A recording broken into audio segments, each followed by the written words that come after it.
जय माता दी। माँ के प्यारे प्यारे बच्चे, कैसे हो सब? आई होप माँ के आशीर्वाद से आप सब अच्छे होंगे, ठीक होंगे, खुश होंगे अपनी लाइफ में।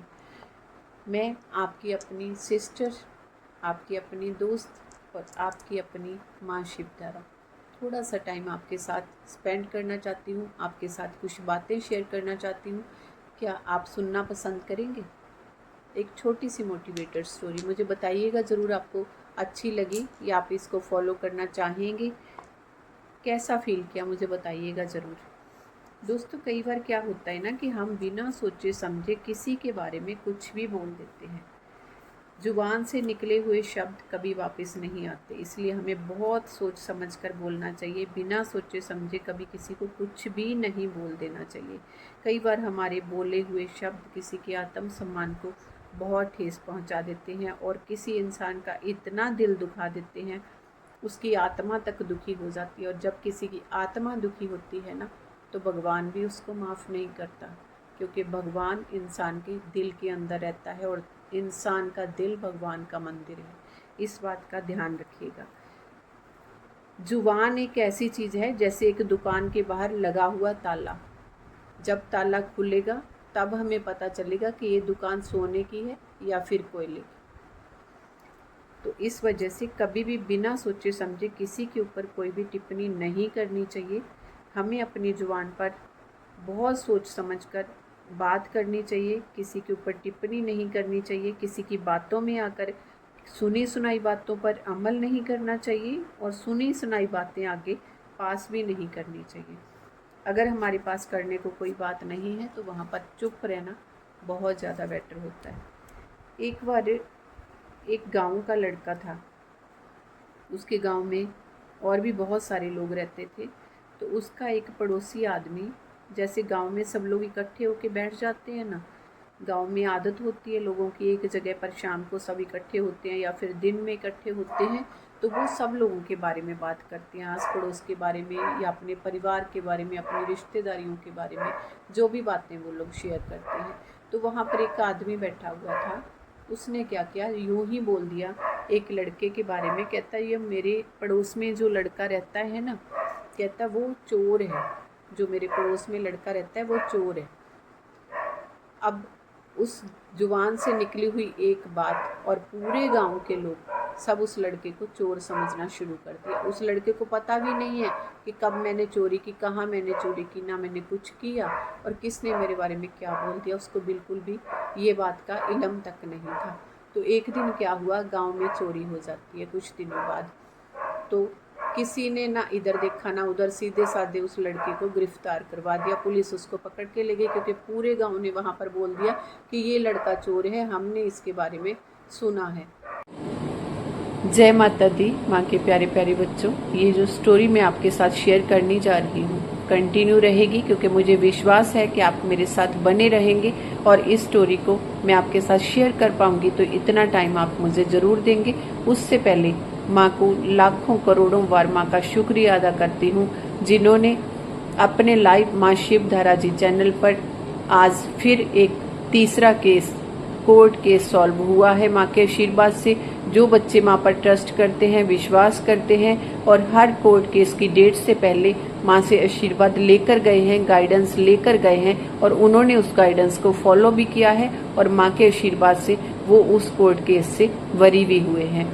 तो इसके लिए माँ पर विश्वास बनाना बहुत ज़रूरी है और माँ का लाखों करोड़ों बार, अरबों बार, जितनी बार किया जाए शुक्रिया बहुत कम है। हमारे पास शब्द नहीं है कि कैसे माँ सब बच्चों की लाज रखती है, क्योंकि जो माँ के ऊपर विश्वास करते हैं, पक्का विश्वास करते हैं, भावना, माँ को क्या चाहिए, माँ सिर्फ आपकी भावना की भूखी है।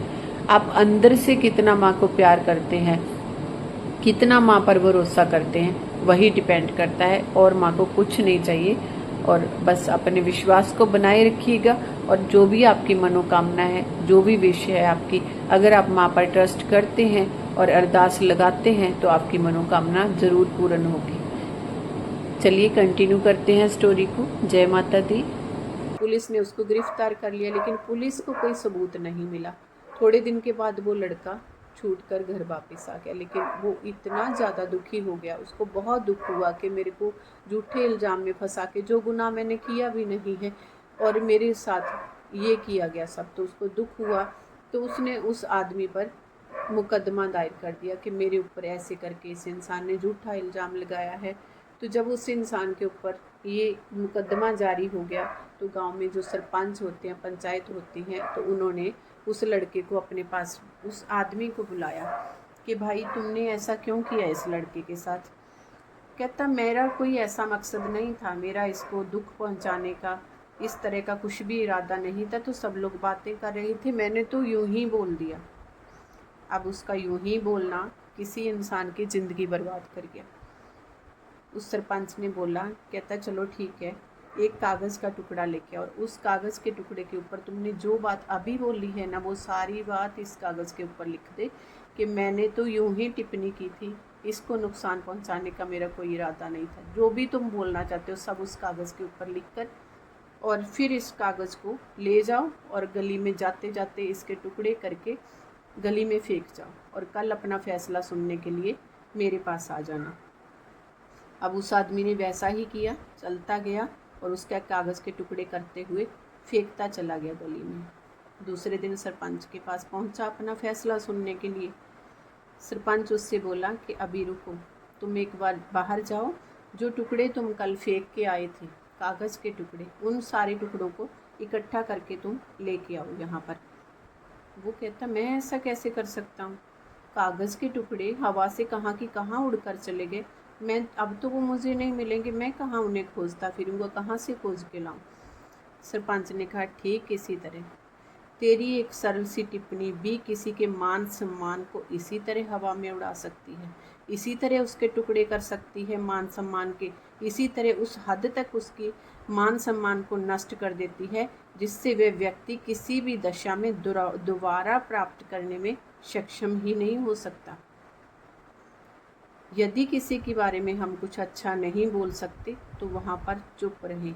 अपनी वाणी पर हमारा इतना नियंत्रण होना चाहिए कि हम जो भी शब्द अपनी जुबान से पास कर रहे हैं, हमें पता होना चाहिए कि यही शब्द अगर हमारे लिए यूज़ किए जाएं तो हम पर क्या बीतेगी। इसीलिए कहते हैं जो भी बोलिए सोच कर बोलिए, जो भी कीजिए सोच कर कीजिए, जो भी किसी पर इल्ज़ाम लगाएं सोच कर लगाएं, क्योंकि तुम जो करोगे वही तुम्हारे पास वापस लौट कर आएगा। इसी को कर्मा कहते हैं। तो कुछ भी इस तरह का गलत कर्मा अपने लिए क्रिएट करने से बचिएगा। अगर ये आपको स्टोरी अच्छी लगी है तो प्लीज़ मुझे कमेंट सेक्शन में ज़रूर बताइएगा। इसी तरह की और मोटिवेटेड वीडियो जानने के लिए मिलते हैं जी नेक्स्ट वीडियो में। जय माता दी, जय श्री राधे।